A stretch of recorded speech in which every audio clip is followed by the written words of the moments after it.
第10届挑战杯全国大学生课外学术科技作品决赛今天在天津南开大学举行，共有来自内地和港澳台地区600余所高校的近100万大学生参与此次竞赛，最终1100多件作品入围全国决赛。他们的作品涉及自然科学、哲学、社会科学、科技发明制作等领域和类别，代表了当代大学生课外学术科技创新的最高水平。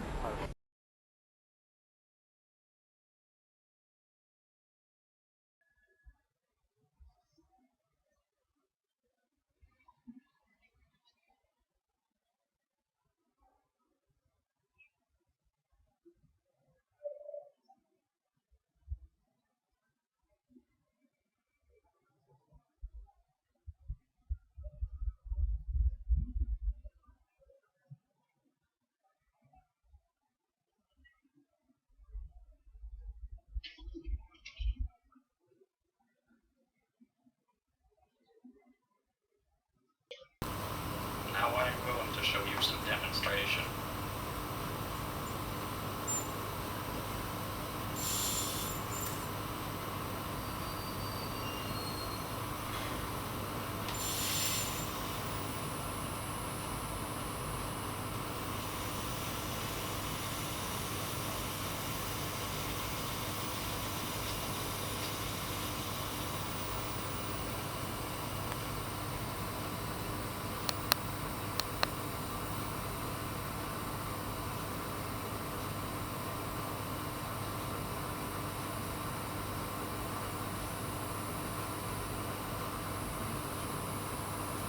I am certain object.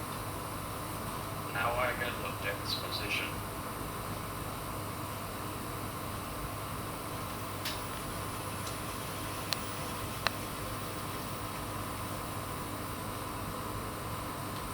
Now I move my arm to approach object.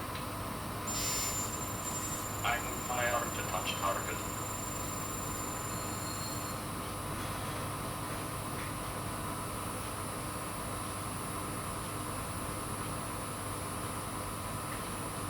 I close my hand. I move my arm to ready position.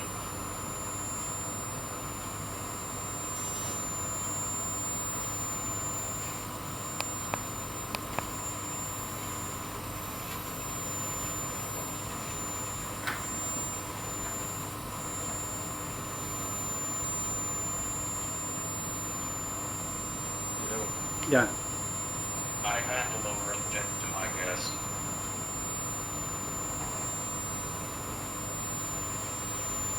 You 把手伸过去，拖着手，OK。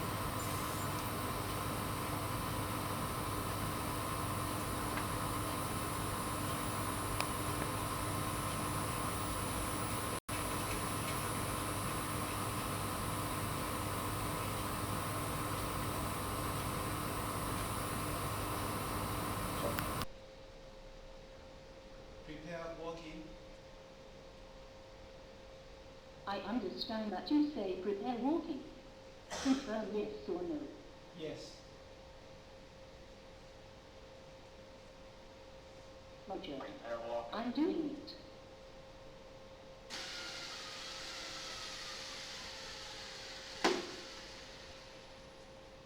Walk forward. I understand that you say walk forward. Confirm yes or no. Yes. Roger. I'm doing it.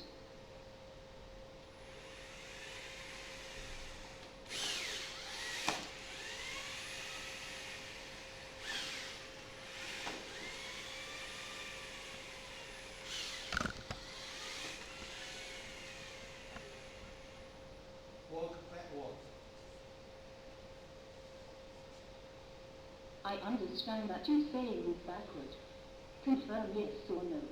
Yes. Roger.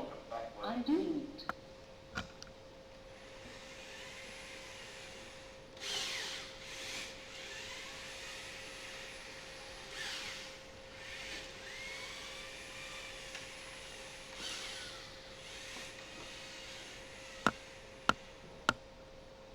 right.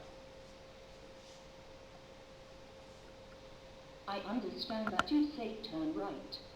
Confirm yes or no. Yes. Roger.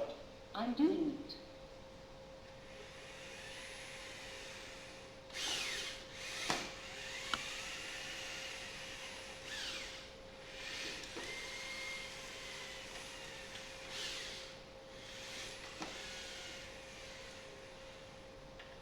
Stand up. Stand up. I understand that you say stand up. Confirm yes or no. Yes.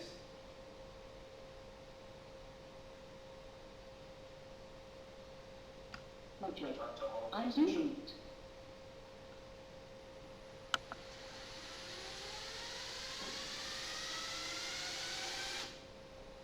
Detect object. I understand that you say detect object. Confirm yes or no. Yes. What color is the object? Red. Detect read object. Confirm yes or no. Yes.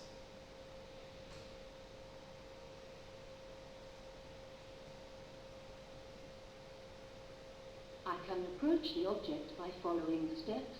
Turn right 4.64 degrees, move forward 1.45 meters. 好，可以关。开始了，开始了。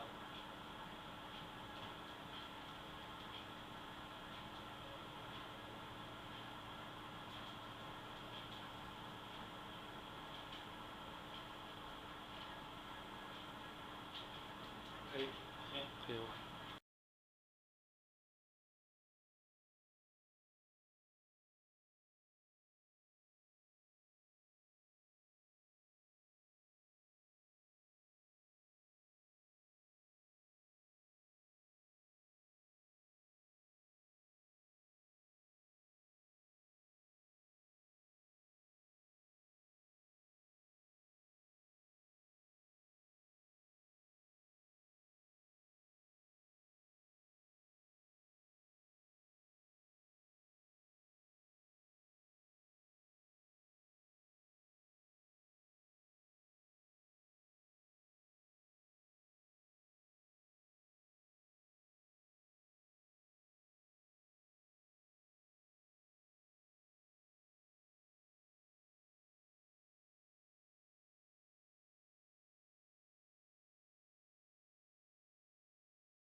今天呢，我们给各位介绍一个很特别的神秘的一个幻境。所有的卵生、胎生、化生、湿生，若有色若无色，都会碰到这个神秘的幻境。我们知道如果我们人要制造汽车，要制造冰箱，要制造电视，当然会要有一个大的汽车厂、大的工厂，一个制造的一个场所。我们常常说叫做制造业公司等等。但是当我们要大量生产的时候，你除了制造的东西，里面还要有一个物流的仓储中心，你要放原料、放零件、放机械、放一些保养修护的一大堆的设备。那么这些东西如果要执行的话，你还要分工，还要组织，还有一个更大的团队，才能够达成这些你要制造的一个东西。但是这个世界上就有一个很神秘的幻境的东西，它确实存在。它在生产东西，但是它没有工厂，看不到工厂，就莫名其妙就跑出来了。它自己就生出东西来，它没有人在管理，你绝对看不到人，看不到资讯，也看不到 AI。最重要的是，也没有原料，也没有仓库，做好了之后也没有看到它的图档，没有图档怎么生产产品？它没有图档，没有 AutoCAD， 它也没有 SOP， 它没有排放任何的废弃物，这个人类是没有听过这样的事情，它也不会造成环境的灾害。他做事情做完了，没有人在鞠躬，没有推诿，那么这些东西做完之后也没有要求回报。这种神秘的地方，神秘的东西几乎不是人间能够存在的。但事实上我讲的就是一棵芒果树。我们如果把一棵芒果树把它剖开的时候，你会发现里面没有芒果的原料，没有绿色的，没有黄色的，没有糖，没有酸，它就会产生芒果。怎么样把芒果树剖开，闻它的叶子都闻不到芒果的香气，这个就是整个生命的奥妙。所有的生命都跟芒果树一样，它不是人类所能够形容的。我们会吃芒果冰沙，我们很会享受芒果，非常好吃，但是我们永远想不透，它一棵树在那边30-40度的太阳这样晒，没有工厂，没有需要任何东西，跟我们人类的想法，你要分工合作，要图档，它什么都没有，就长出芒果来。这些生命的奥妙，人类没有办法去形容。我们没有办法做出这样的一个东西。我们像买一个 Apple 的手机，你就像芒果一样长出一个 Apple 手机，人类没有这个能力，我们也不知道怎么样形容，但是我们会给它取一个名字，这个叫水果，这个叫芒果树，这个叫光合作用，好像真的一样，其实我们是没有概念的。那么这种没有工厂，没有染料，没有香料，没有原料，没有模具，没有糖，没有酸，这种事情发生在我们身边，而我们却不知道说，所有的卵生、胎生、湿生、化生，它都具备有生命这么奥妙的能力。而这个叫自信，但是我们的科学会给它取名字哦，它这个就是因为有 DNA 啦，那这 DNA 储存所有的资讯，所以它会遗传下去，讲得好像真的一样，幼稚到不可思议，完全不明白它的运作，只有讲出一个名词 DNA， 还画了一大堆的图，不懂就装懂。那有情世界的东西，佛陀说根本就不可说，以我们的名词没有办法去解释这样的一个东西。因为我们的东西，工厂就是工厂，库存就是库存，管理就是管理， SOP 就是 SOP， 废物就是废物。所有的芒果树、苹果树、葡萄树长出来完全不会产生任何的污染，全部是有机的，而且还产生氧气。所以我们对于所有的一切有情众生，若卵生，若胎生，若湿生，这些都不是我们理解。我们不要以为我们站在美国水松的一个下面，我们就觉得我们自己比他伟大，因为我们可以吃芒果冰沙，所以我们比芒果还要伟大。这种想法是极其幼稚而错误的。而实际上人也跟芒果一样，我们没有办法去理解，我们只了解我们的五蕴。那么从五蕴要来理解人，其实是非常的距离遥远。所以我们的想法很简单，我们缺电了，我们就挖煤矿，把它烧了就产生了电，那么这些煤矿飞到天上去了，又变成 PM2.5， 晚上又掉下来，怎么样处理？没有人知道怎么处理。我们做了一件事，有头没有尾，我们不知道怎么来处理这些事。我们为了喝一杯水，我们制造一个保特瓶，那这个保特瓶为什么要制造？因为可以回收。既然可以回收，为什么到处都是污染？我们不知道怎么办。但是为了喝一杯水，就一次而已哦，一杯水就有办法造出一个可以污染地球的东西。人类的想法是极其幼稚，有头没有尾，能够知道怎么制造，没有同时产生就近圆满处理方式。整个的有情世界没有一只动物、植物、生物是这样在运作，除了人类以外。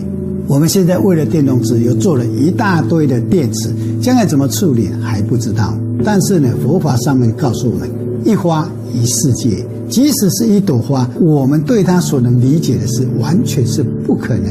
何其自信，能生万法，它本来就存在，一叶一如来。所有的世界里面的生命的背后，它隐藏了一个神秘奥妙的东西，而人也是一样。但是我们活在世界上，就偏偏为了小学学到的算术、99乘法表，我们学到的历史、地理，以为这个就是人生的全部，而这些却没有办法描述生命的万分之一。佛用另外一个角度来叫我们看生命，叫我们看所谓的一花一世界，一叶一如来。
Small problem to talk about, and then a big question of whether deep learning actually works.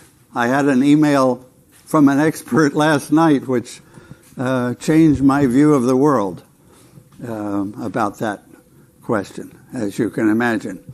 The change in my world was I had thought the answer was yes, and I now think the answer is no. So that's like rather a big issue for 18065. But let's see about that later.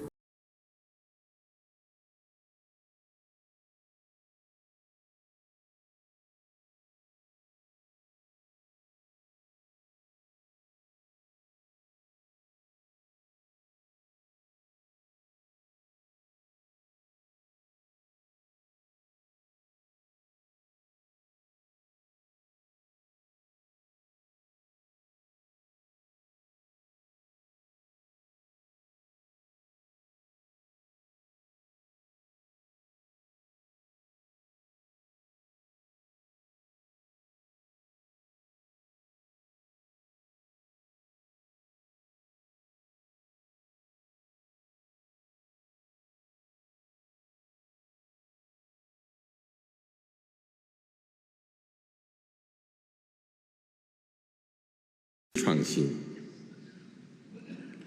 中方将继续实施“一带一路”科技创新行动计划，举办首届“一带一路”科技交流大会。未来5年，把同各方共建的联合实验室扩大到100家，支持各国青年科学家来华短期工作。中方将在本届论坛上提出全球人工智能治理倡议，愿同各国加强交流和对话，共同促进全球人工智能健康有序、安全发展。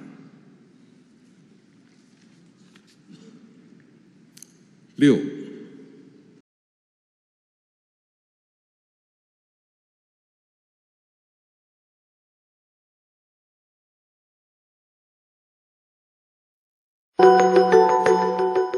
One critical emerging technology is artificial intelligence.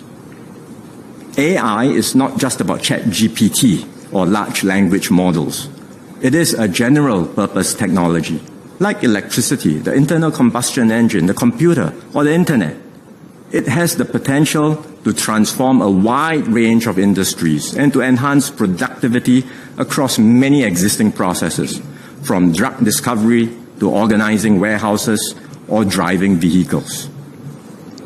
Singapore is already recognized as a serious player in AI development. We aim to go further, to build new peaks of excellence and crowd in private sector investments. We have set out the plans to do so in the National AI Strategy 2.0. To support this strategy and further catalyze AI activities, I will invest more than $1 billion over the next 5 years into AI compute, talent, and industry development. Part of the investment will be used to ensure that Singapore can secure access to the advanced chips that are so crucial to AI development and deployment. In tandem, I will allocate additional resources to catalyze investments in upgrading our nationwide broadband network. With the additional investments, we aim to enable mass market access to broadband speeds of up to 10 gigabits per second in the second half of this decade.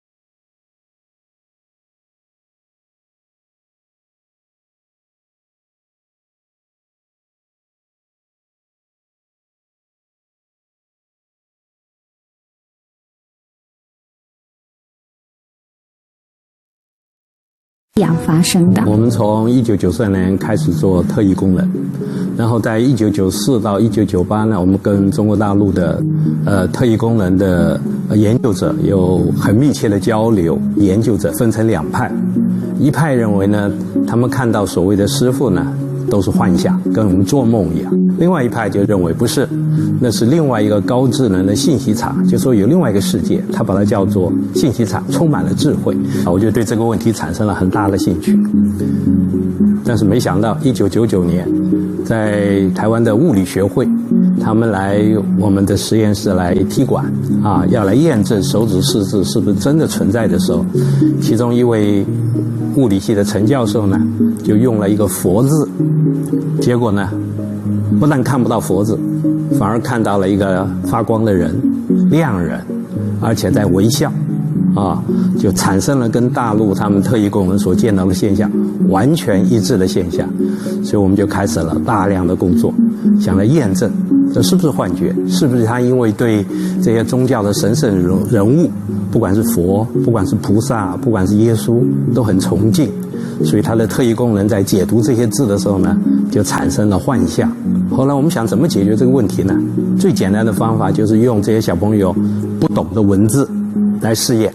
比如说我们改用藏文，我们改用希伯来文，我们改用不同的文字，小朋友根本不懂这些文字，都会产生异象，他都看到亮光、亮的世界。所以我们慢慢确定了，这决定不是幻觉，所以他比较倾向于是外面有个世界，有个叫做信息场的世界，而且是高智能。所以我比较支持就是大陆呢所谓高智能信息场这么样一个的说法。信息场其实就是灵界嘛，因为佛啊、耶稣啊，他们都是灵嘛，神灵嘛，就是出现了一个灵界。灵界在哪里？这个大问题啊！灵界在我旁边吗？在天上吗？在外太空吗？还是到底在哪里？他跟我的关系是怎么样？我为什么碰不到他？我花了将近1年的时间在想这个问题，他跟我们的世界的关系，跟我们这个世界的关系。所以终于有一天我就了解了，他们两个是互相重叠的世界。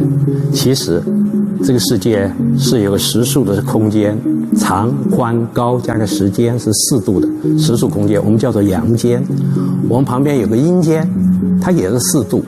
阴间这个4度呢，那么就是虚数空间，所以一实一虚是一个对称的世界，在理论上就比较完美。其实前几天也分享过，现在西方人很热衷研究轮回转世的事。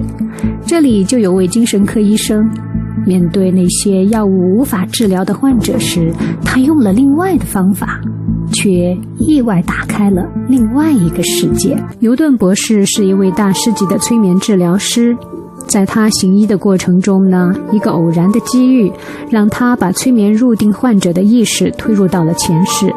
之后他就开始以前世溯源的方法来治疗患者的病痛。在这期间呢，又有一个偶然的机遇让他把患者的意识推入到了轮回转世之间的灵界。值得要说的是，这里并不是回溯前世，而是返回灵界。在此之后呢，牛顿博士就集中精力专门进行这方面的研究。在他研究期间，他从不向公众透露任何他的发现，也从不会接触任何有关玄学的东西，这样就可以避免先入为主的观点影响自己的研究。最后经过10年的研究，他终于得出了一个灵界的模型，于是便整理成书。他在1994年发表的《灵性之旅》一书中，正是按照先后顺序描述了人在离开俗世进入精神世界直到下一次转生的经历。牛顿博士的受试者有着五花八门的人生哲学信仰，也有虔诚的教徒，其中还包括一些无神论者。但是他们在入定的状态下回顾前世之间的灵界时，却都给出了非常一致的描述，那就是生命在灵界里的层次不同，它们的能量颜色也会不同。层次是按照能量的颜色红、橙、黄、绿、青、蓝、紫依次递增。黄色以上的生命可以成为一般灵魂的导师，而蓝色的就属于高级的，紫色的则是大师级的。在这里，高级别的生命对低级别的生命充满了慈悲和宽容，而低层次的生命对高层次的生命呢，非常的爱戴和尊敬。根据牛顿博士的研究推测，目前地球上有3/4的灵魂都是属于初级的，而达到高级灵魂的不过10万人。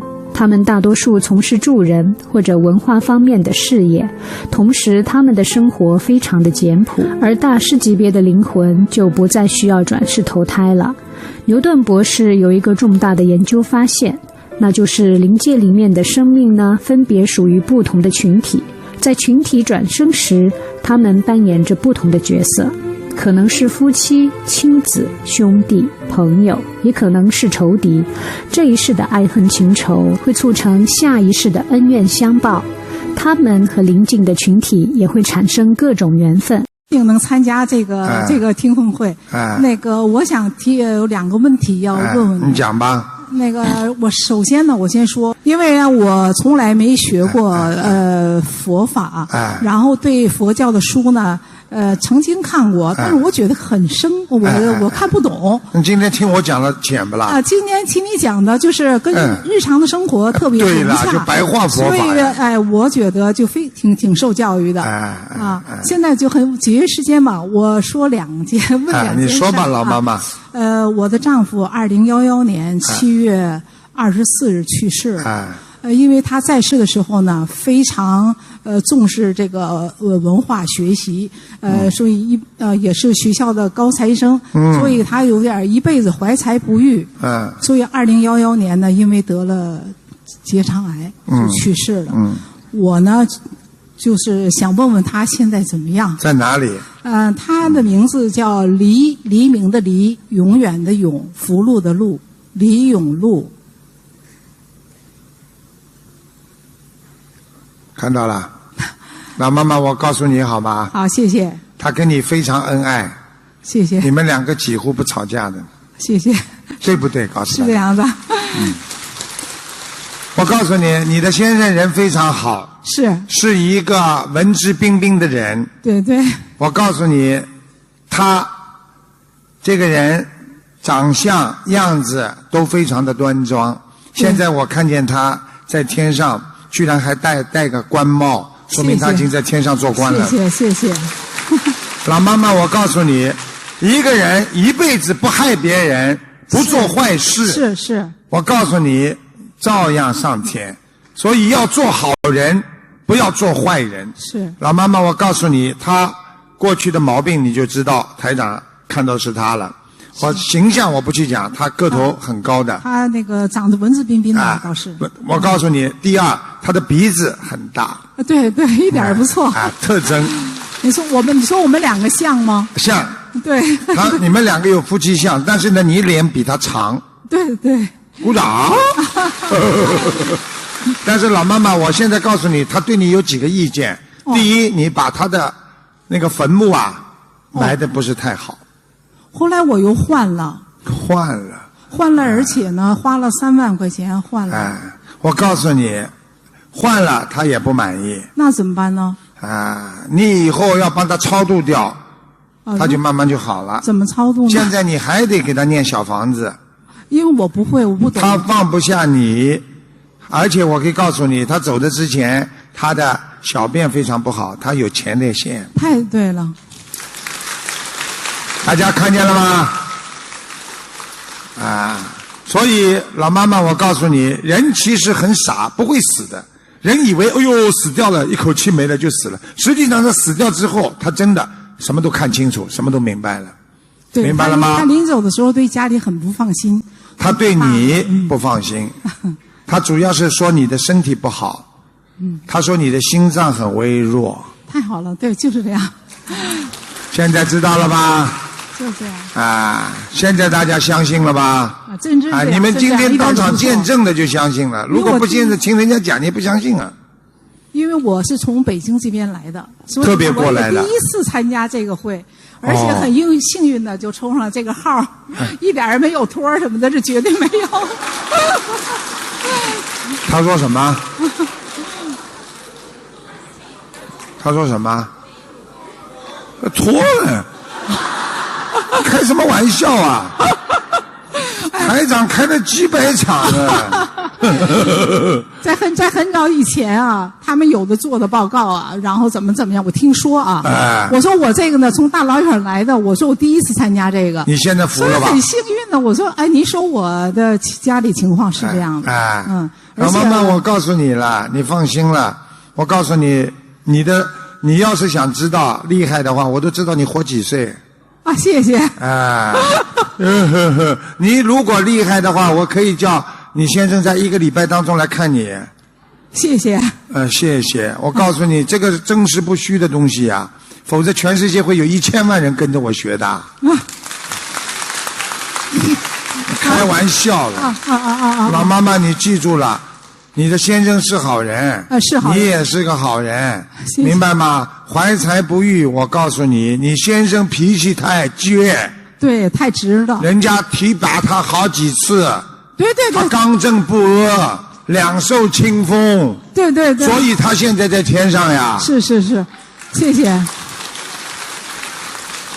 人家明白了不啦？人家曾经让他当那个厂长，选当厂长，好的不得了。他不当，他说我自己还管不了自己，当不了。因为什么不当呢？因为他看的这个单位太腐败了，上了一个台长腐败一下，上个台长腐败一下，所以他是全单位，就是他说什么？上个台长就腐败一下，上个台就腐败，怎么台长腐败啊？不是，我说跟你开玩笑的。台长什么都知道。好了，台长喜欢开玩笑。老妈妈，你今天亲眼看见了，对不对？你自己都知道了。我知道。你好好的活着。好，谢谢。明白了吗？好。你很坚强，明白了吗？谢谢。自己一个人活在这个世界上，问心无愧，对得起别人，做好人，做好事情永远要干干净净。你这个人就屹立在不败东方。好，为了节约时间，我再问最后一个问题吧。好，这个问题我想也是我丈夫，他可能在天之灵，可能也是像我让我问的，因为我这个我的女儿现在怀孕了，她是2月，因为医生最近查说是小孩的头大，因为头大呢是正常范围内大。因为他年龄大了，今年36、7了，所以医生呢让他那个提前生还怎么着？你看什么时间生合适？几年属什么的？你女儿？我女儿是1978年10月17日属马。78年属马的。对。这孩子蛮大了。他是应该是2月10号生。医生让他很奇怪啊，提前生。头怎么在上面呢？是吗？头没朝下。横过来，一会儿烧上，一会儿横过来，羊水倒很多。现在我女儿在现场呢。啊，你问他好了，现在会踢他呢，这孩子。你问他。他在现场呢。踢不踢啊？是的，那肯定了。头大没关系的，你跟他说做剖腹产没有危险。哦，那不要做剖腹产，要自己生怎么样？有病啊！医生让他2月4日催产。你跟医生说，叫他剖腹产。哦。哎。哦。我看这孩子有点来历的，不想从正常的渠道出来，因为他很干净。因为有的天上来的菩萨，他基本上都是剖腹产的。哦。非常感谢。老妈妈，你听得懂吗？听得懂。哎，我今天来了很幸运，再次感谢卢台长。啊，好好相信啊！我在最后说一下，我以后怎么去学佛，我不懂，你简单。你待会到门口去问，要念心经、大悲咒、礼佛3个经。哦。好吧，做人呢要许愿、放生、念经3种就可以了。什么都不要花，什么都不要做的，就好好念经学佛。好好的有慈悲心，不要恨。明白了吗？你现在唯一的还有点恨啊。你的心中过去人家对你不好，你还不能忘记，你一定要忘记。您说的太对了。我怎么把他那个坟墓能够将他安心呢？他这个坟墓呢，现在是这样，第一次呢帮他弄得太烂了。这个坟墓啊，因为很仓促啊，对，草的就下葬了，他很不开心。对。所以第2次呢，又是托人弄的时候呢，左讲钱右讲钱。他这个人呢，特别的刚正不阿。对。他这个人呢，非常的就是说我做什么事情，好像你们为了我这个坟墓，好像左右抠掉一点，那么要便宜，这个要怎么样？他不开心。你们跟他讲讲就好了。跟他忏悔，跟观世音菩萨，我要跟我先生某某某讲几句话，叫他安心，叫他不要有想法。我们是凡人肉胎，如果有得罪的他的地方，叫他多多的原谅，一讲就好了，好吗？行，你这个先生就是这样的。我先生那个培养了好多那个高3的学生，考入好大学。知道，而且你先生，我告诉你了，你们弄那个坟墓啊，最后搞来搞去啊，还是用了他很多钱。听得懂吗？听得懂。所以他心想，用我的钱还要不给我用。听得懂了吗？好，谢谢台长啊，谢谢。好。你慢慢的，就是说看看我老伴儿，他从2010年1月22日，忽然间就说出一些人听不懂的话。经常给人家，也是讲佛法，还给人家治病，还给人家超度堕胎的孩子。我问他，我说你是哪来的？他说他是西藏商业市的主持，300年前在那讲经说法。他说的完全正确。我告诉你，他过去根本这种动作全部做不出来的。他过去就是一个主持，而且在庙里非常有能量的。所以你看，我告诉你，到了他身上去了，你们看见了吗？知道。所以修不好，继续投人；修不好，变成亡灵。所以希望你们要真修实修，不要假修。大家听得懂吗？你们看看，多可怜啊！我问他，我说你为什么没修成？他说他犯了一个小错误。我说是什么错误？他说他就是一个意念，看到一个小寡妇很可怜。看见了没有啊？一个意念就让他不能投生到天上，多可怜呐！好，感谢师父，看见了吗？师父意念一到，他讲国语的。现在我在跟他讲话呢。感谢师父，关心的这么多，我的都给他一个的供。讲国语吗？讲2句国语好吗？好的。如台长是谁呀？卢台长是天上的菩萨。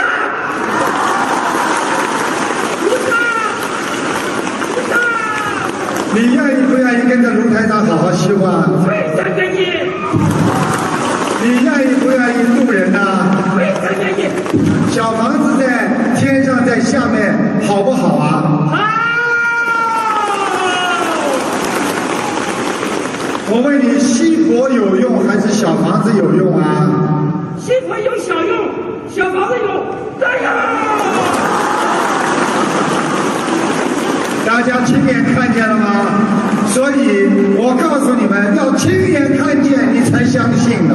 我告诉你，你呢过去修了这么多的事，所以呢，因为呢菩萨还练你有修，所以呢让你见到了台长，台长呢可以把你慢慢的通过你们的过去的缘分，给你念小房子，慢慢的把你送到天上去，相信不相信啊？相信，谢谢台长。讲藏文。看见了吗？现在知道了吧？什么叫学佛啊？看见了吗？你去找个研究藏文的，保证知道他说什么。好了，扎西达拉，坐下来，看见了吗？坐下来，扎西达拉，你修了很多，很好，你救了很多人，你现在也是到人间来救人的，希望你继续跟着台长一起救度众生，来还清自己的业债。你过去是不是打过拳呢？是吧？好，现在你呢在人家的身上，那么台长呢现在也不讲你，因为你跟他们先生过去的有缘分，那么你现在在他身上了，那么慢慢的呢，你总归要超度自己，要有个境界，慢慢要离开他，到更高的天上去。你们让这个元神和他本人的太太能够帮助你到天上，那么你以后会越来越好，跑到天上去，你就修成了，台长会帮助你的，好不好？好。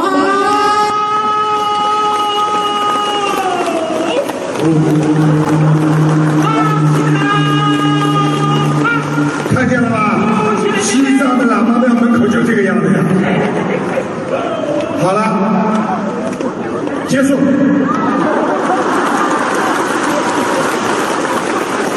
大家看台长厉害不厉害？看见动不动啊？我用的太厉害了，它不能动了。我用的太厉害了，刚刚用的力量太大了一点。好，菩萨慈悲啊，放开，菩萨把它放开。师傅，像他这种情况，我们是给他念多少张小房子？念到他走，把他抄到天上去。看见了吗？他自己也在念。他现在自己也在念，你给他讲。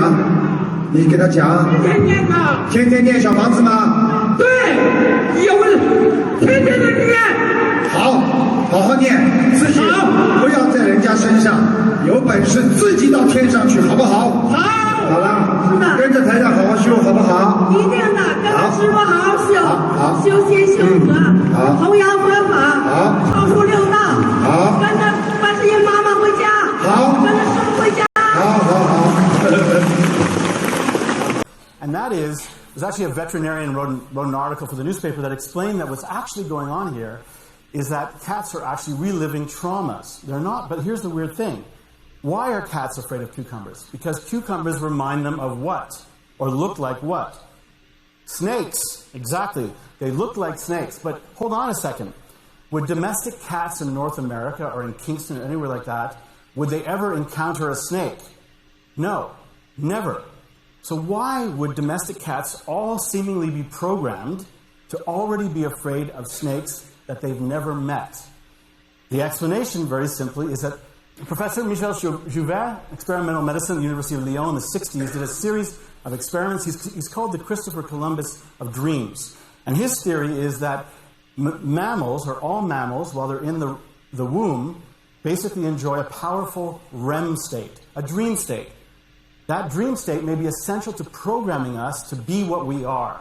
So cats would be programmed to be afraid of snakes while in the womb. That would be an explanation for why they are now afraid of cucumbers, even though they never encountered snakes. That makes sense.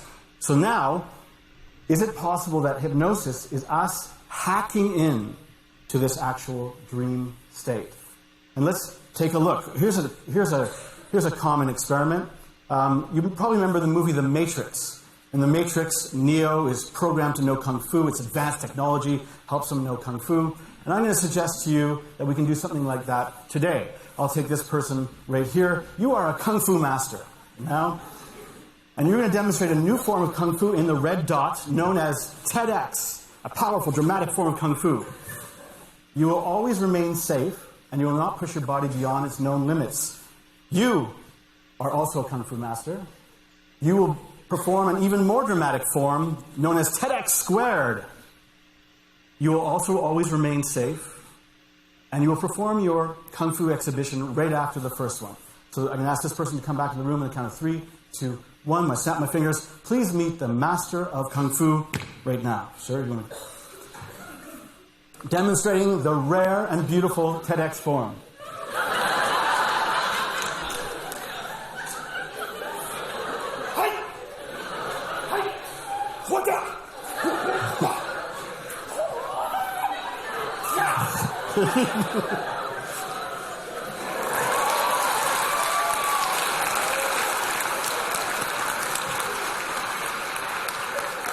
Tara, coming back in the room now. You are a Kung Fu master. You will beat that incredible demonstration that you only heard.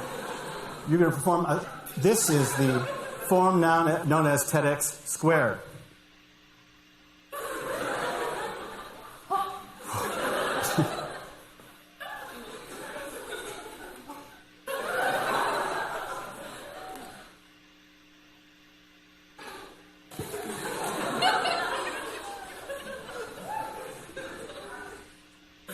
Thank you.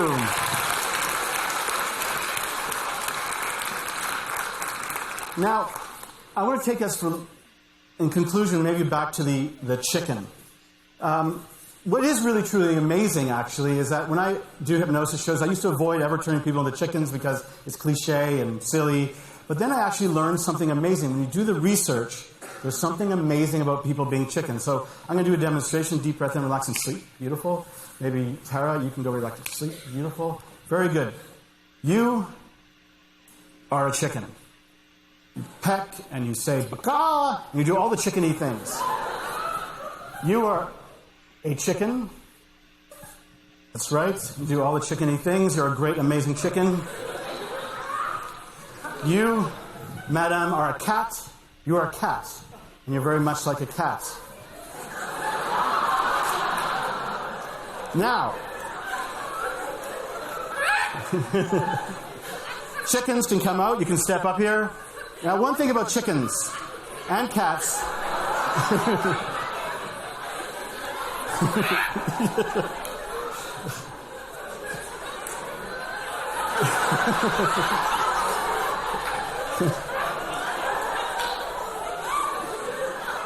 Now, I'll just ask you, I'll remind you, as chickens and cats, you have been programmed to be mortally afraid of cucumbers.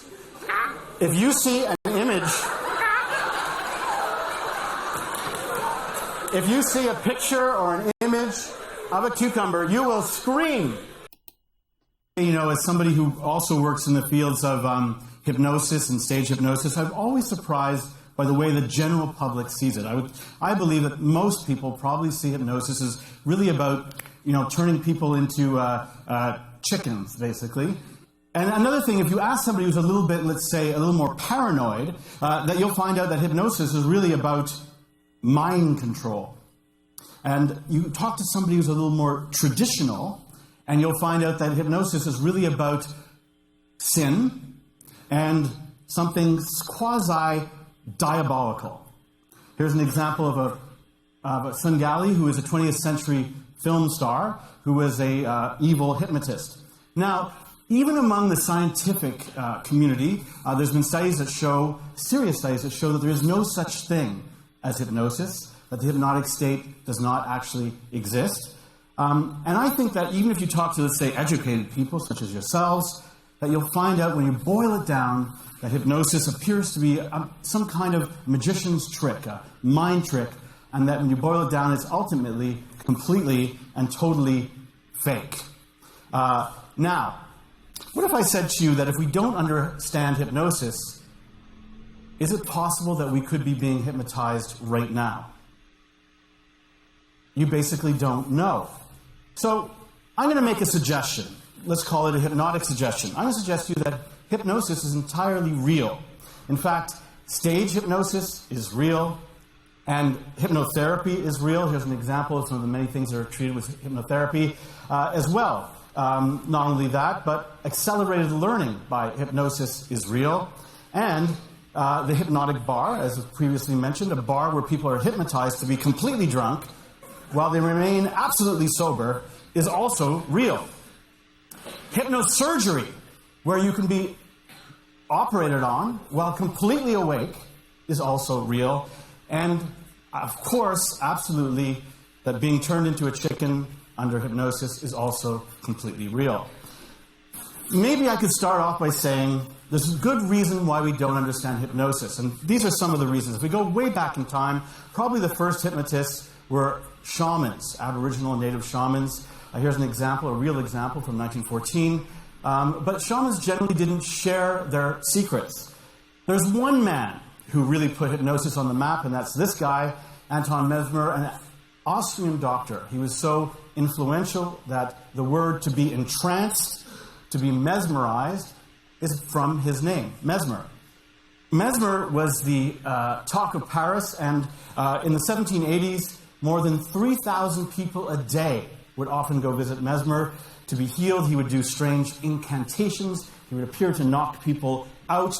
He would give them and hold them with magnets. And thousands of people would come to see him regularly.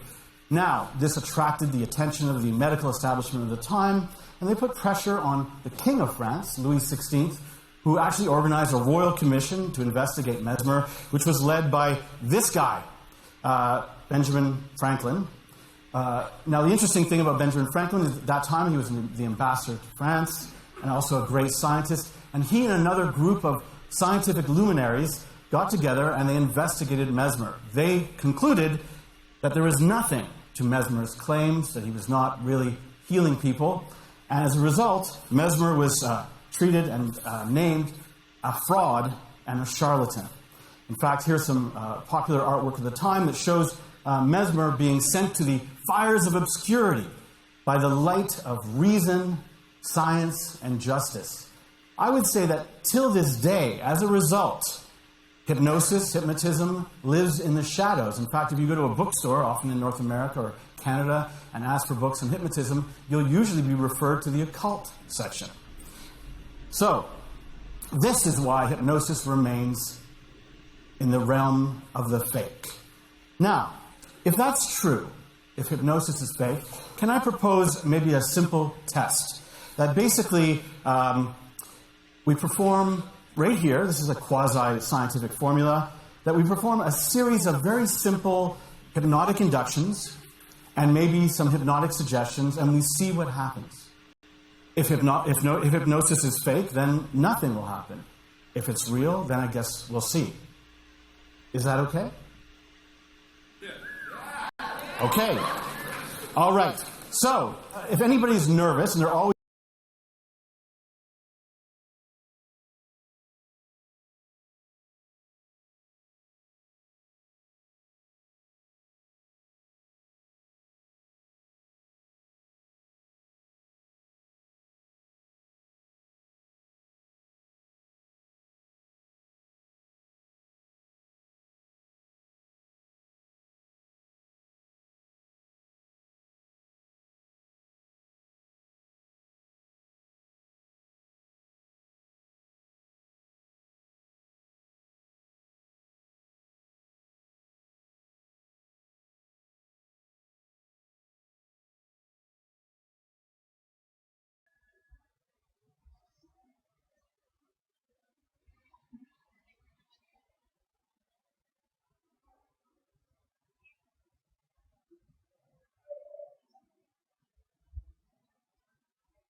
The first step is adjusting the camera so it's perfectly level and aligning with the center of the platform.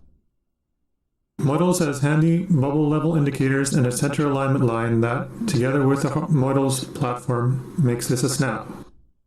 The second step is locking the focus. We press the screen on a location close to where the laser will be hitting the object to get the cleanest line and lock the focus there. Third step is locking the exposure. We turn on the mobile device's light to artificially adjust exposure, selecting the brightest portion of the screen to get as little exposure as possible and lock it into place. As you can see, this results in a very dark picture, but once we turn the laser on, the line is remarkably crisp and clean. The fourth step is setting the platform distance, width, and laser angle. The laser angle must be as accurate as possible. Luckily, the Models platform has built-in angle markings to make this a snap as well. We're now ready to record a scan. Pressing the record button brings up an alert telling us to turn on the laser and start the platform rotating. I always try to start recording just before an easily distinguished feature, in this case one of the ears, and stop recording just after the same feature. This makes clipping much easier later.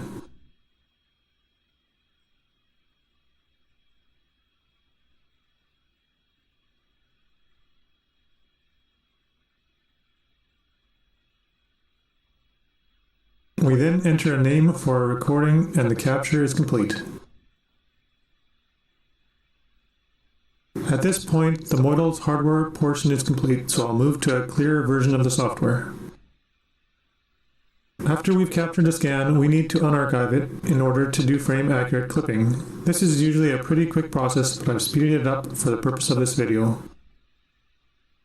Once unarchiving is complete, we can trim the video to get a full 360-degree clip. You can move the start, end, or seek positions easily with indicators on the bottom or adjust them by dragging in the video window for more accuracy. In this case, the clip from frame 10 to 524 makes a complete 360-degree scan of the object.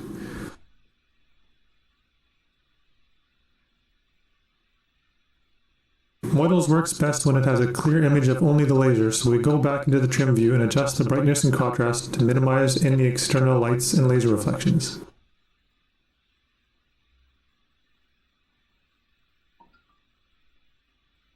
Finally, we hit Analyze to extract the point information from the video frames. This may take a minute or two as well.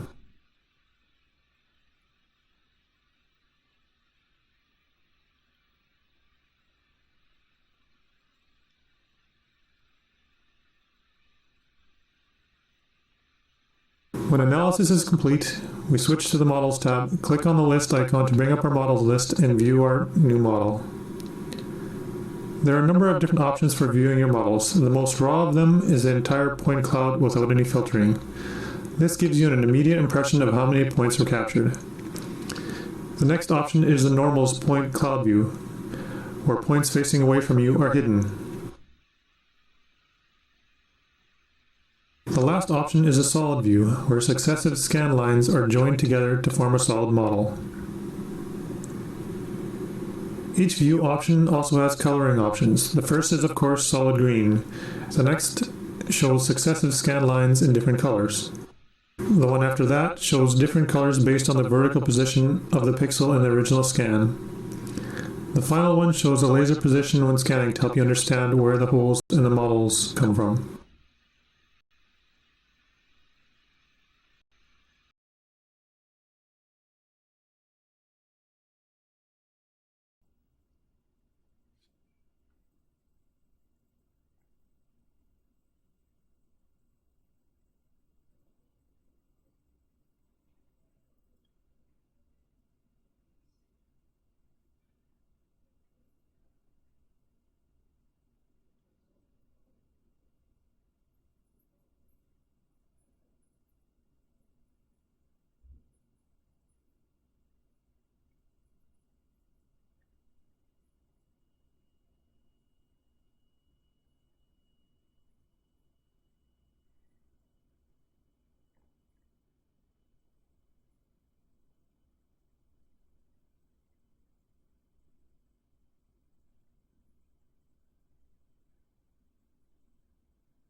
a portable device that can instantly translate between any languages.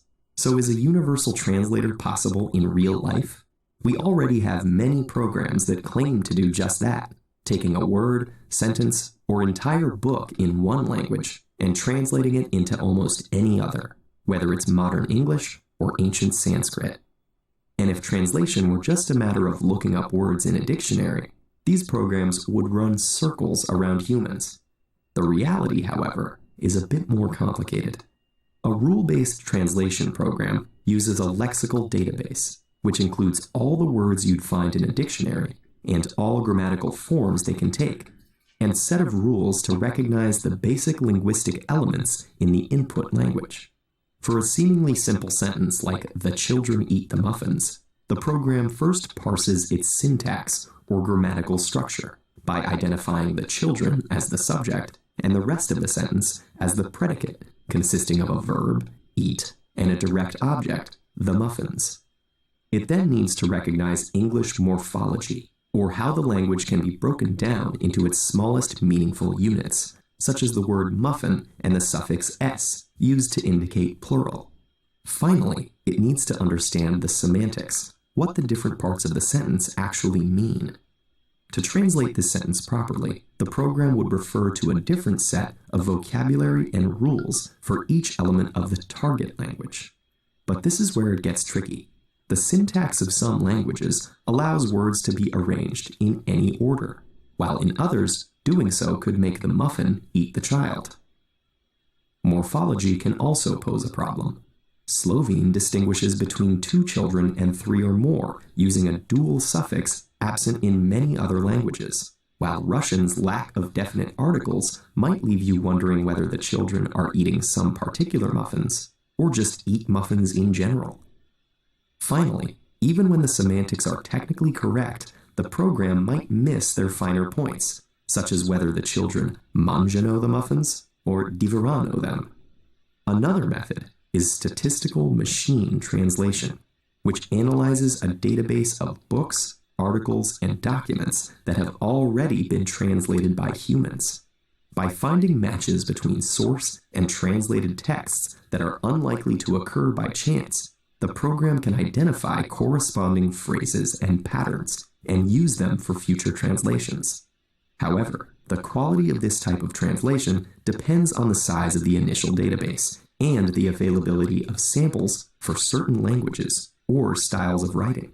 The difficulty that computers have with the exceptions, irregularities, and shades of meaning that seem to come instinctively to humans has led some researchers to believe that our understanding of language is a unique product of our biological brain structure. In fact, one of the most famous fictional universal translators, the Babelfish from The Hitchhiker's Guide to the Galaxy, is not a machine at all, but a small creature that translates the brainwaves and nerve signals of sentient species through a form of telepathy. For now, learning a language the old-fashioned way will still give you better results than any currently available computer program. But this is no easy task, and the sheer number of languages in the world, as well as the increasing interaction between the people who speak them, will only continue to spur greater advances in automatic translation. Perhaps by the time we encounter intergalactic life forms, we'll be able to communicate with them through a tiny gizmo. Or we might have to start compiling that dictionary after all.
You're going to hold one end, and I'm going to hold the other end. And now what I want you to do is look at me, look up at me, and I want you to move that way.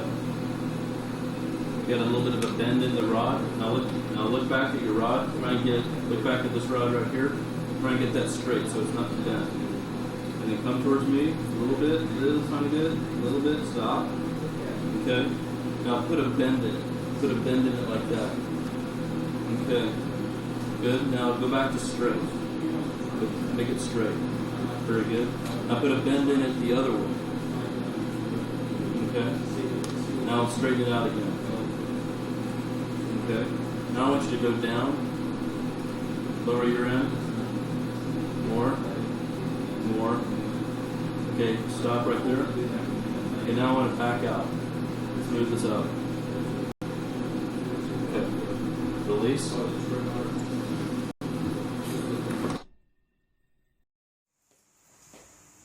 Ni hao. 陈海，你好啊，握握手吧。你是谁？你好，我叫彤彤，欢迎您来参观。你的主人是谁？风流倜傥，玉树临风，学富五车，多才多艺，胸怀天下的马国庆院长。5+5等于几5+5等于10。市长是谁？是儒雅潇洒、学识渊博的周延华同志。天气如何？亲爱的，悄悄地告诉我你在哪个城市？济南。济南，11月6号，周日，8到13度，11度，多云转小雨，北风微风，立冬。你摸我了，别摸我。唱一首歌。Put your flags up in the sky, up in the sky. And we'll shine, shine, shine. Show the world where you're from, show where you're from. Show the world where you're from.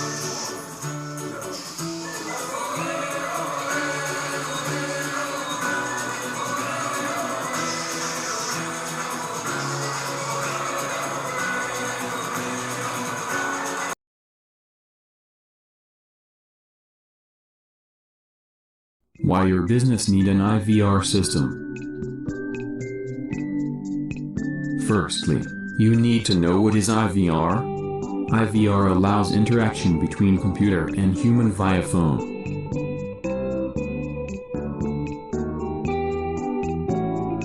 In IVR system, caller can choose any option from menu by pressing digits to get information. For example, press 1 for sales. Press 2 for support. You can also give voice command. Customer service please. Now question is, why you need an IVR? Here are some reasons. First reason, IVR is a cloud service and easy to set up. You just need an internet connection. Next, IVR is customer friendly.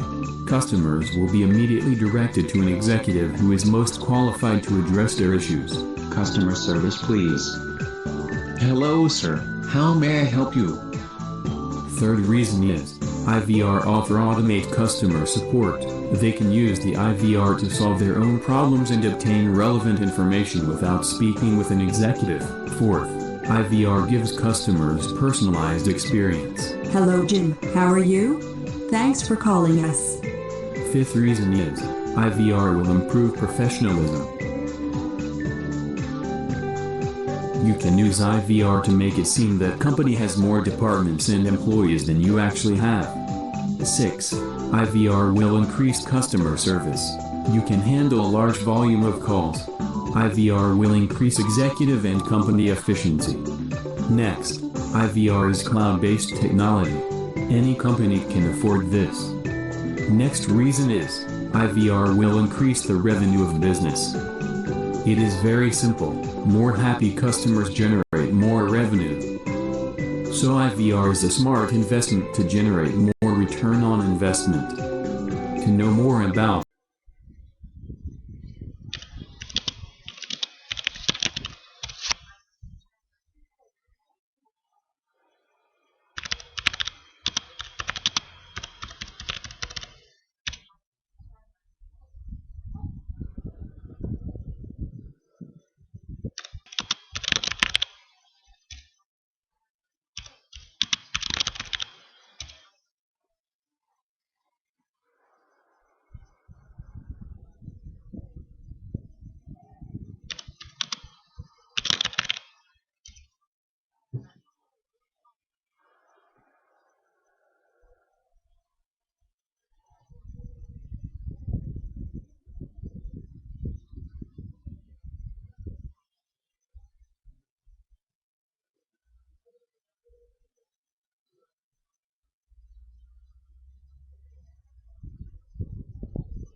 你嘅都係個身。いいか、落とし方が絶妙だよね。そこタッチ。もういいこと言うから。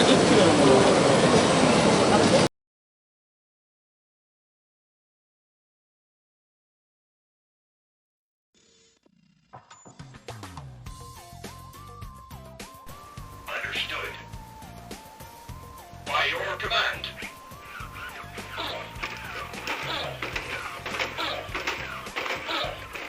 Understood.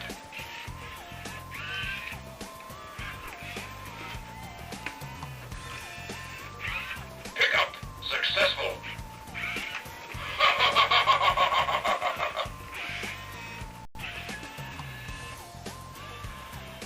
Okay. Now I'm going to show you some demonstration.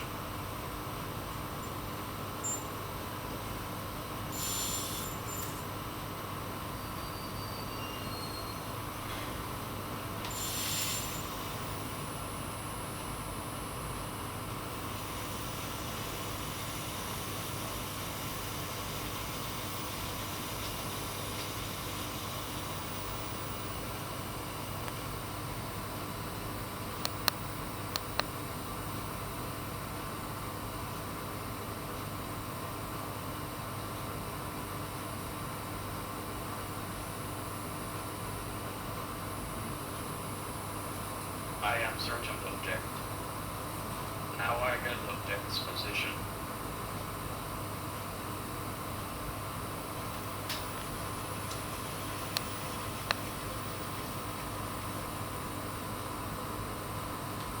Now I move my arm to approach object. I move my arm to touch target.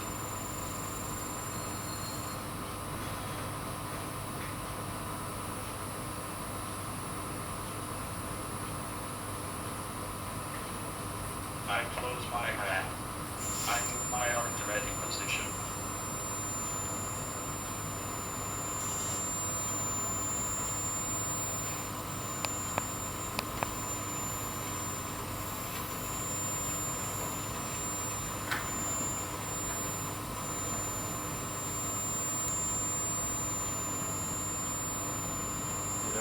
Yeah.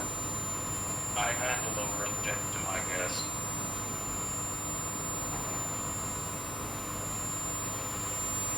你把手伸过来，拖着手，OK。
Send the meeting address to my Volvo.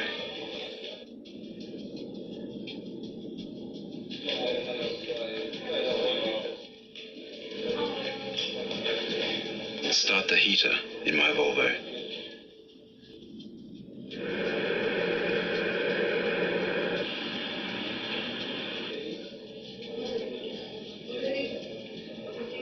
Prepare my Volvo.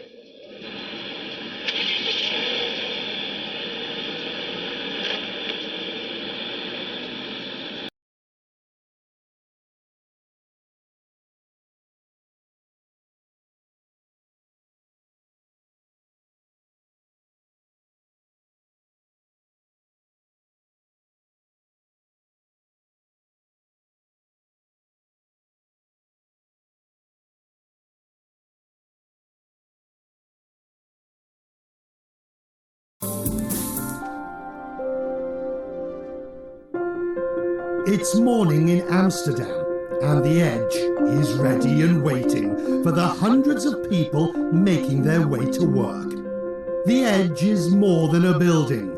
It's like a living, breathing structure that has thought about you before you've even set foot through the front door. We have an app where we in the morning can say, hey, I'm coming to the building The Edge today. I want to work in the morning, having my own desk, and in the afternoon working in a team.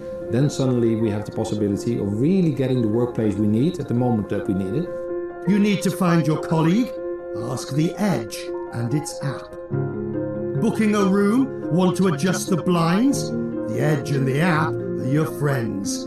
This is the future of smart buildings. And at the heart is a system of technology that drives connectivity and efficiency. And, obviously, can deploy a robot to patrol the grounds. It all makes the Edge the world's greenest and the world's smartest office space.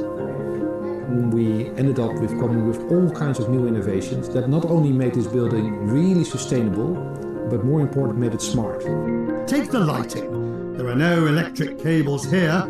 Instead, LEDs are powered by an invisible digital ceiling with computer cables rigged up to thousands of sensors. The levels of saving are around about 80% in terms of to a conventional lighting system, and about 40% of a building's usage is normally about the lighting usage. So the savings become huge in comparison. It all adds to the sense that this building is alive. Solar panels are its skin, providing power for phones, laptops and cars. The heating system becomes the bloodstream, regulating the temperature by pumping hot and cold water straight out of the ground. Using the data gathered from its human friends, the Edge facilitates a new way of working for those within. Employees here are encouraged to hot desk, finding a workspace based on their schedule and activity.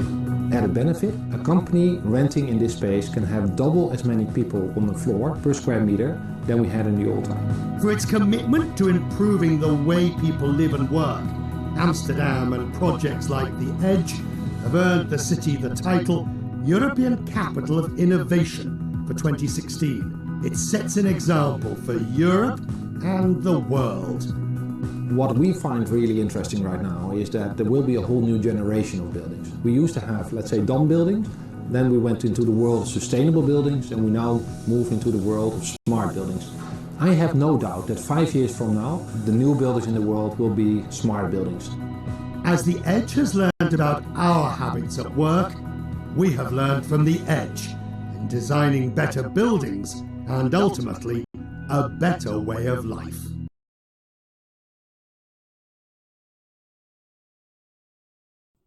Most people live in urban areas. As these populations grow, they place increasing demand on city leaders. Despite challenges, leaders must find innovative ways to collaborate and engage with businesses and citizens, and turn problems into opportunities. In order to meet and exceed citizen expectations, city leaders rely on key partnerships with businesses and agencies to align resources and deliver smarter solutions in planning and management, human services, and infrastructure.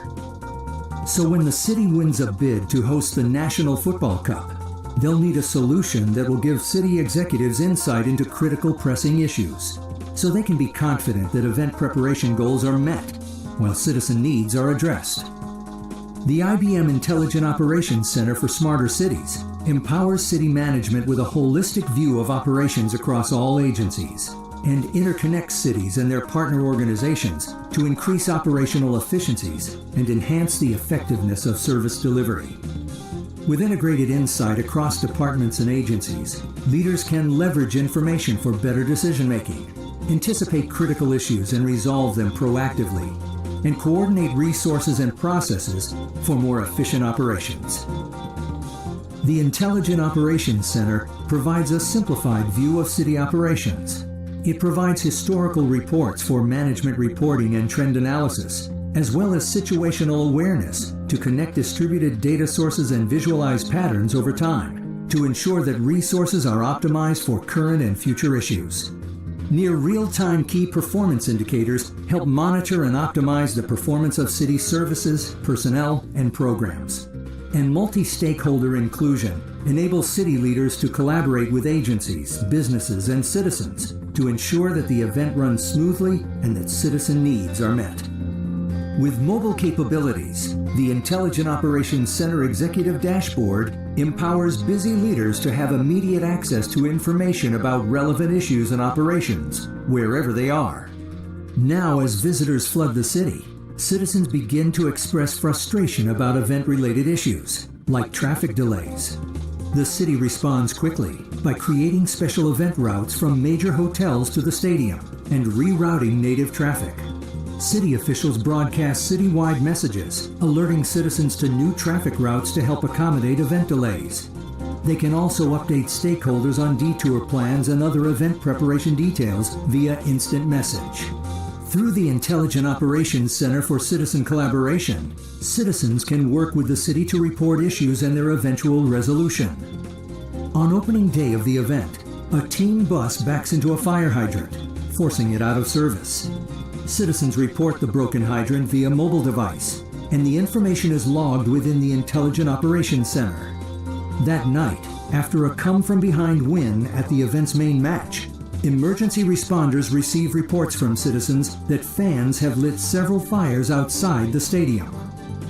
The Intelligent Operations Center for Emergency Response is equipped with standard operating procedures for rapid response to emergencies, including extreme weather, crowd management, and fire. Via computer-aided dispatch, the Intelligent Operations Center automatically updates the fire department that the closest fire hydrant is out of commission. With this new information, fire responders are equipped with an extra-long hose and water truck to quickly extinguish the blazes. The city analyzes surveillance camera feeds to assist law enforcement in apprehending the responsible parties. Overall, the National Football Cup is a success. Before the event, city leaders deployed a survey via social media to collect ideas from citizens for repurposing the custom-built stadium. Now they analyze that feedback and announce a plan to repurpose the stadium as a venue for community programs for at-risk kids. The city's responsiveness results in a significant increase in sports program participation and a swell in community pride and positive identity. By empowering city leaders to collaborate and engage with citizens and businesses and interconnect across systems, the IBM Intelligent Operations Center can help cities provide sustainable economic growth and enhanced quality of life, helping support smarter cities all over the world. Let's build a smarter planet, city by city.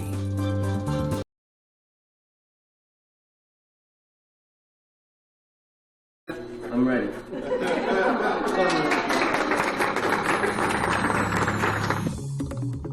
We make no secret of the fact that we are determined to head right to the top of medicine. That's what we're doing. This is a beautiful example of it.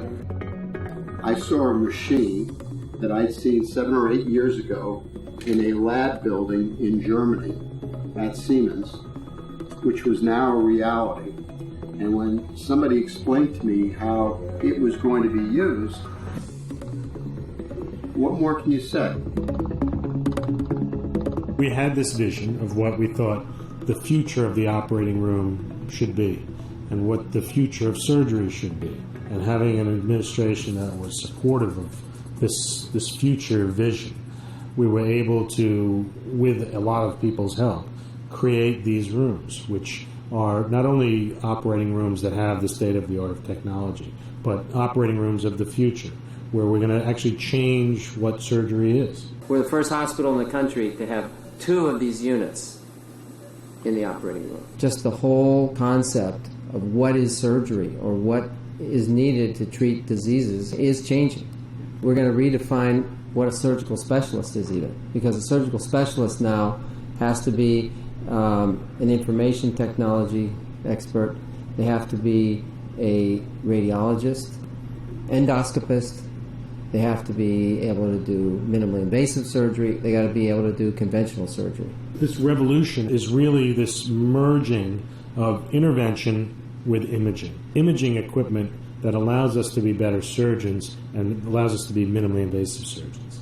In this room, at least 12 different image devices so that you can have multiple inputs. It starts with the electronic medical record. Everyone has access to it. The surgeon has access to it. The anesthesiologist has access to it. The nursing team has access to it. We can communicate with the pathologist upstairs. We have the images from the endoscope, from the microscope. Everything can be viewed at by the clinicians and the people that are taking care of the patient, so we can get everyone's feedback instantaneously. We're optimizing the patient's care by putting in the hands of the surgeons every conceivable piece of information in the room, helping the physician do the best job for the patient. And it's not just the surgeon, it's the nursing team, it's the anesthesiologist, it's the whole team. If you notice attention to detail, where the nurse's station over there is, that desk faces the patient. In all our existing operating rooms, and in most operating rooms around the country, the nurses' desks and the computers are facing the wall. That certainly adds to the patient safety. You can always accomplish much more when you bring many minds from different disciplines together. I think that's really the exciting thing about being an institution like New York Presbyterian. I mean, we couldn't have done this without the help of donors like the Helmsley Foundation to mobilize the kinds of resources to build this kind of environment. Basically what this machine can do is if you take fluoroscopy and spin it around the patient, you get a three-dimensional image. You can see blood vessels in 3 dimensions, you can see solid tumors in 3 dimensions, you can see bone if you're putting in instrumentation and hardware. By that spinning motion, you can also create cross-sectional images. What you can start to do now is you can start to say, I'm going to operate on the intestine. This machine will give you simultaneously the intraluminal or inside channel picture, and I'm going to be able to see outside at the same time. And this has the capability that we can overlay those images. So you can start to do what I was saying, Jerry. Think about intestinal surgery where the patient doesn't even have to go to sleep. The average patient nowadays is older, more frail, has more serious accompanying diseases, and so the possibility to eradicate their problem, minimize hospital stay, minimize pain, that's what it's all about, man. We really want to push the envelope a little bit, and when we start doing that, we don't know where we're going to be able to go with this, and I think that's really the excitement. The excitement is redefining what we're going to be able to do, or from what the standard of what surgery is now, so that with this we can redefine ourselves and really change the way things are done. And to me what it represents, not the state of the art, we're ahead of the state of the art. Technology has always played a central role in healthcare, from diagnosis and treatment to prevention and healthcare management. And by 2025, technology will have empowered, targeted, and personalized healthcare. This will deliver medical treatments tailored to patient needs, with the best responses and highest safety margins to ensure better patient care. Technology will support us in making healthier choices, monitoring our health, optimizing exercise, sleep and nutrition patterns, and it will redefine the patient and doctor interaction through self-assessment, coaching and intervention. Wearable sensors will only increase in their capability and will be used to collect information about the physical and chemical properties of our bodies. Genomic technologies will have successfully transferred from research environments into the clinics. The molecular basis for all monogenic rare diseases will have been discovered. Advanced clinical research will be able to link patient records to genomic sequence. And treatment regimens will be more adaptive to the individual patient, resulting in a higher treatment success rate. Additive manufacturing and biotechnology will create opportunities for cellular repairs and prosthetics and production of medical devices that are tailored to a patient's body and lifestyle. As we look beyond 2025, technology will continue to unlock new frontiers and drive personalized, safe, sustainable healthcare.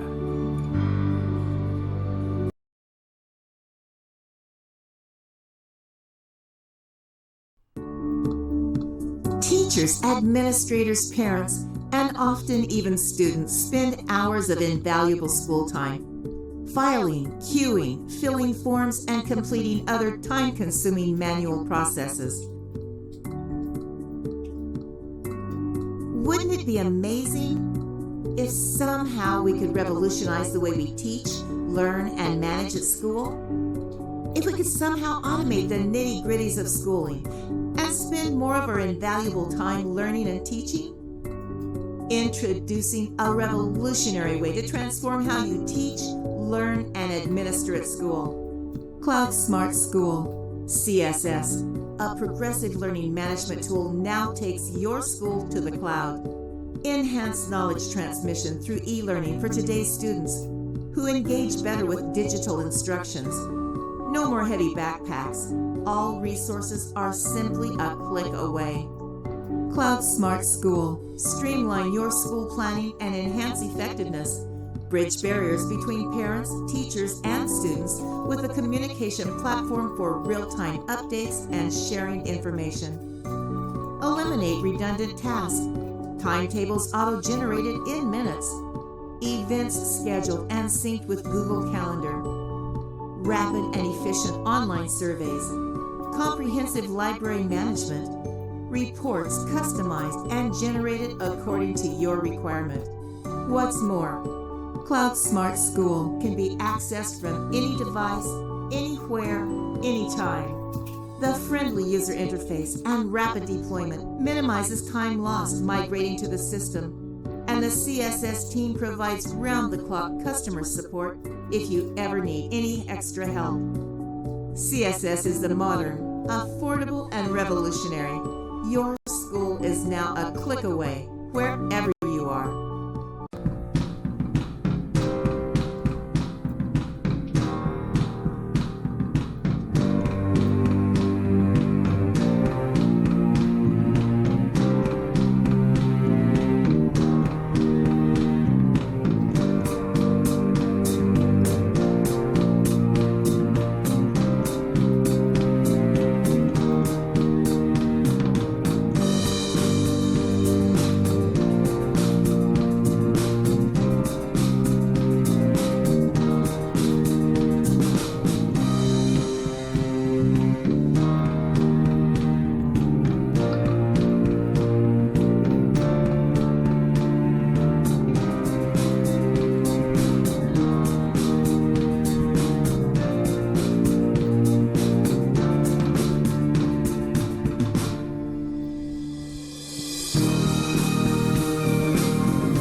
There have been many revolutions, and now we're facing the next one, connectivity. But how can a company handle this? What does the industry of the future look like?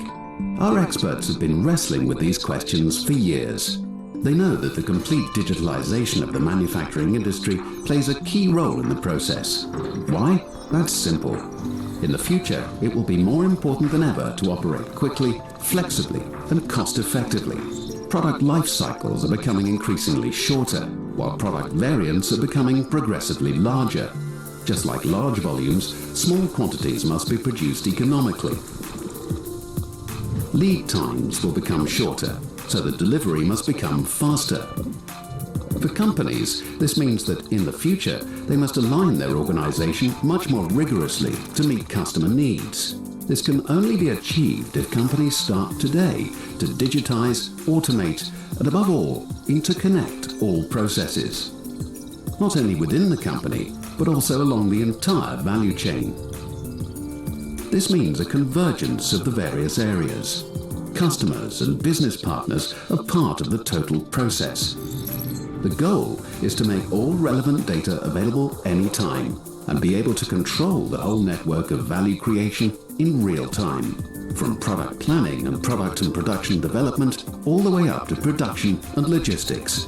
Of course, data security must be assured at all times. Synchronizing digital and physical value streams not only increases productivity of companies, but also their efficiency, quality, and innovative capacity. The Industry 4.0 concept isn't new, but unlike before, we now have the knowledge and technology for it to become affordable reality. As you can see, the industry of the future presents us with many opportunities, challenges, and questions. But what's most important? What will you do? Let's shape the future together, securely, cost-effectively, with quality and efficiency. KP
Working strictly in 2D can be a very difficult method of designing factory layouts.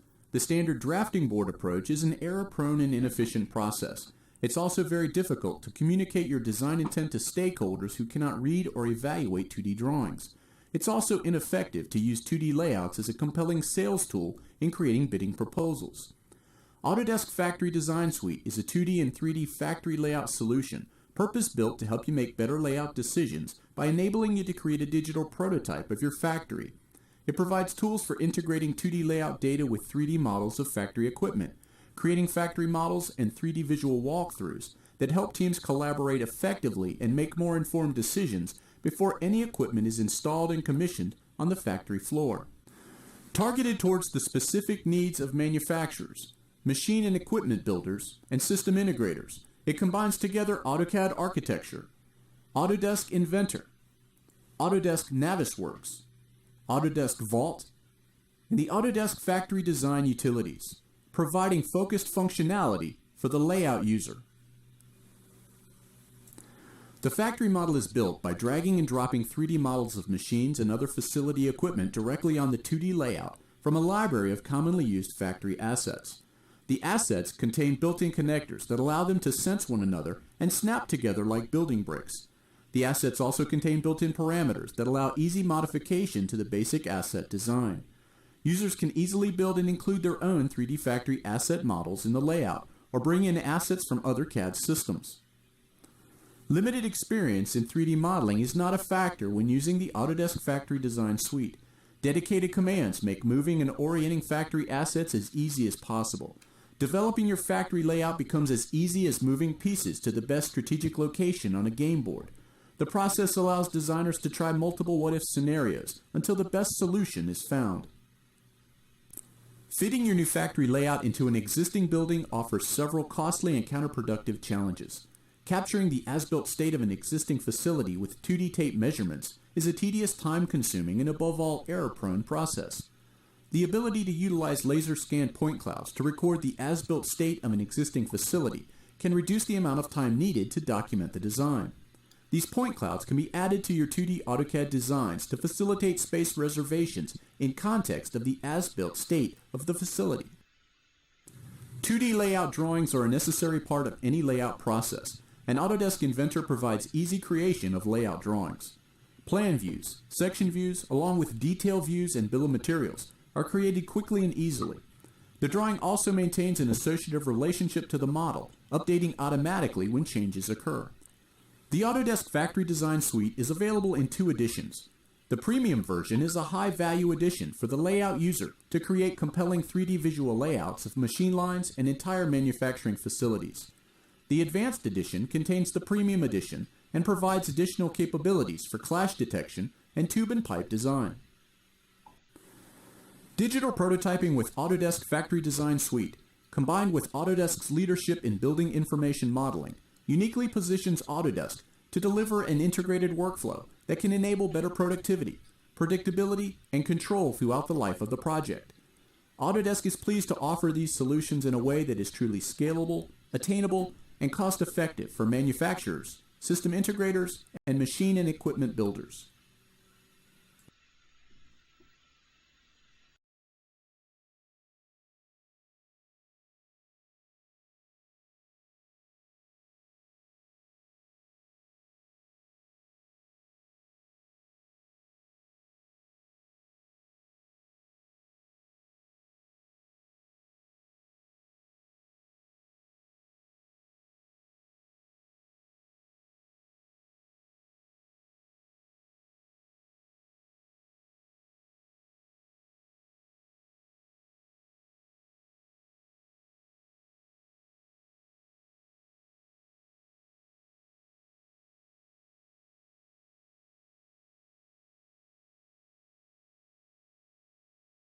そういったことができると非常に力持ちのあるロボットになっています。従来ですね、人間がクレーンを使って行っていた重量物の搬送、あとですね、専用機、昇降機、そういったものを使ってですね、扱っていた重量物、そういったものをですね、ロボット、大ロボットを置き換えることができるとそういった非常に力持ちのロボットになっています。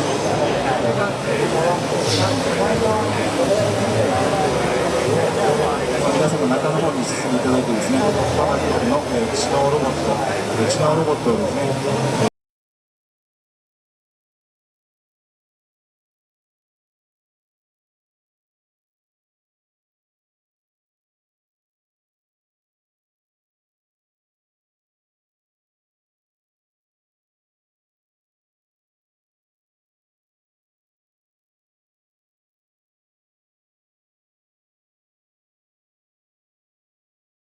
It's a tragedy that as the world outside school changes faster and faster, the majority of American kids are not being set up to succeed in the future that's coming. We're entering a world where there's not a lot of value on just kind of sitting there and doing what you're told. Increasingly, a computer could do that kind of stuff. We are eventually going to create a new model of education suited to the 21st century instead of the last half of the 19th century. This is going to happen. We're just trying to make it happen sooner.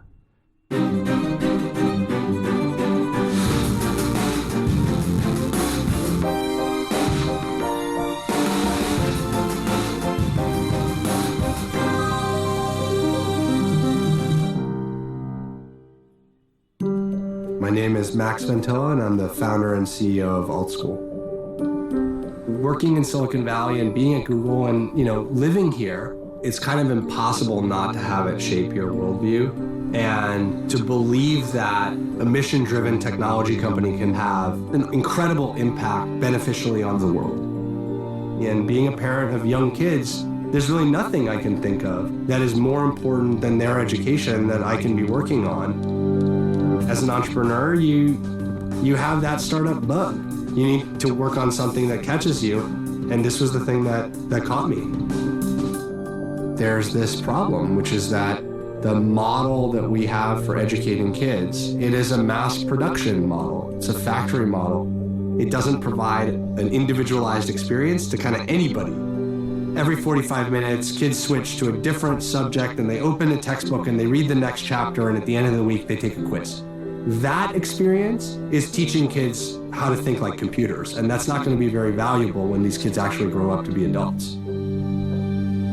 If you're trying to fundamentally transform the education experience, that is not something that you can just kind of whiteboard with a bunch of research and a bunch of smart people in a room somewhere.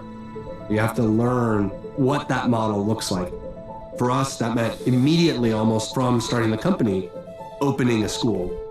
And then we opened 3 more schools, and then we opened 3 more schools, and now we're opening 2 more schools that are focused on personalized education. Each child defines their own experience to learn in a way that feels natural, takes advantage of their curiosity, and that doesn't try and corral them to learn this thing right now in this way. And that's where technology plays a foundational role versus a superficial role. There are 2 tools that fundamentally enable personalization in our schools. One tool is called the portrait. So this is a representation of, all the things that are important about each child that different people can add to for curating a day-to-day education experience that's going to meet them where they are. That maps to a second tool, which we call the playlist, which is the kind of scaffold for each child's day. It's a to-do list and a calendar. It allows each child to decide, what order they do things, or they can decide what's on that playlist as they get older. It's allowing a child to have agency. None of us like being told what we need to do, when, where, how, with whom. There's nothing that's more demotivating than that. And if you're not motivated, you don't actually learn. There's no way to force a kid to learn. They have to actually go along with a certain experience. They have to actually think. What we see is incredibly promising out of the gates in the first few years. We're seeing much more than a year's worth of progress on kind of nationally normed tests. But as importantly, they're making progress on the social emotional pillars. Things like grit, ability to work with others, ability to manage your time, to set goals that are going to serve those kids critically when they enter a world that's going to demand those kind of characteristics from them. I mean, my daughter's going to have a different life because this is the kind of school that she went to. And I love this Bill Gates quote that humans tend to overestimate what we can accomplish in a year and underestimate what we can accomplish in 10. First year probably costs us $100,000 per student. The next year, it's like $60,000. The next year, it's like $35,000. This coming year, it's like $25,000. I think that when you get down to about $15,000 per student, now you're in the realm of the kind of median experience in lots of parts.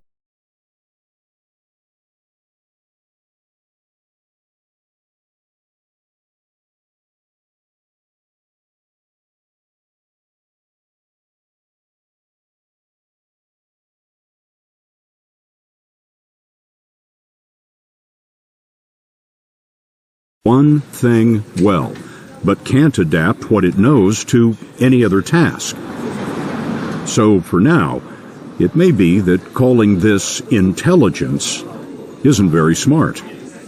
When will we know that a machine can actually think like a human? Back when I was a grad student, people said, if machine can drive a car by itself, that's intelligence. Now we say that's not enough. So the bar keeps moving higher. I think that's, more motivation for us to work harder. But if you're talking about AGI, artificial general intelligence, I would say not within the next 30 years and possibly never. Possibly never? What's so insurmountable? Because I believe in the sanctity of our soul. I believe there's a lot of things about us that we don't understand. I believe there's a lot of love and compassion that is not explainable in terms of neural networks and computational algorithms.